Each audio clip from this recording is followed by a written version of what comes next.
Today on BenchBriefs, we're looking at a recent federal court decision that tackles some important questions about immigration law and constitutional rights in Canada. The case is Singh v. Canada, Attorney General, decided in 2026, and it raises big issues about how the Charter of Rights and Freedoms applies when immigration authorities make decisions that affect people's lives and freedoms. So, what happened here? Mr. Singh challenged a decision by Canadian immigration officials that impacted his immigration status. Without getting lost in technical details, Singh argued that the way the decision was made and the procedures leading up to it violated several of his fundamental rights under the Charter.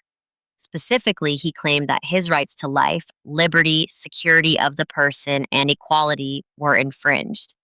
These aren't minor complaints. They go to the heart of how the government treats individuals in immigration processes, which can have life-altering consequences.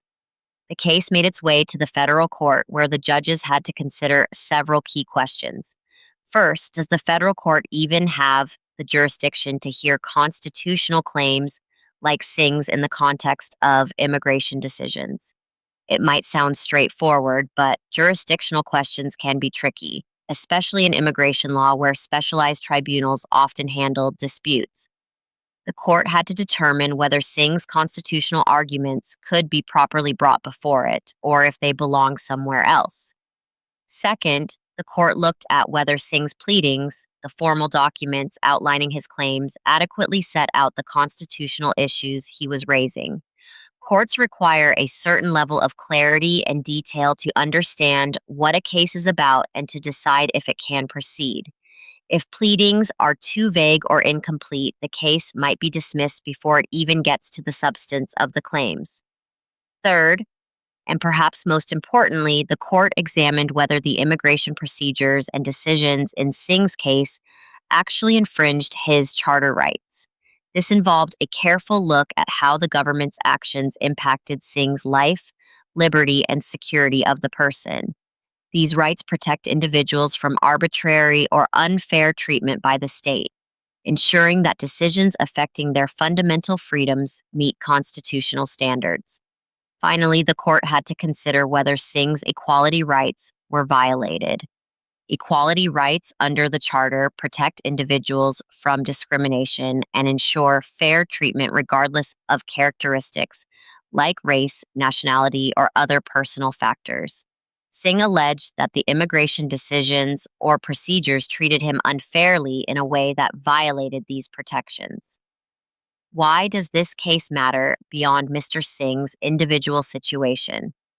Immigration decisions can profoundly affect people's lives, where they can live, work, and even whether they can stay in Canada at all. When those decisions intersect with constitutional rights, it's crucial to clarify how courts can review and intervene to protect those rights. Singh v. Canada helps define the role of the federal court in overseeing immigration decisions that raise serious constitutional concerns. It also sets standards for how claimants must present their constitutional arguments, ensuring that courts can properly assess and address them. Moreover, this case highlights the balance between specialized immigration processes and the fundamental protections guaranteed by the Charter. It reminds us that no matter the context, constitutional rights remain a cornerstone of Canadian law and must be respected by all government actions, including those related to immigration. Thanks for listening to this episode of Bench Briefs. Be sure to join us next time as we explore more cases that shape Canadian law and your rights. Until then, take care.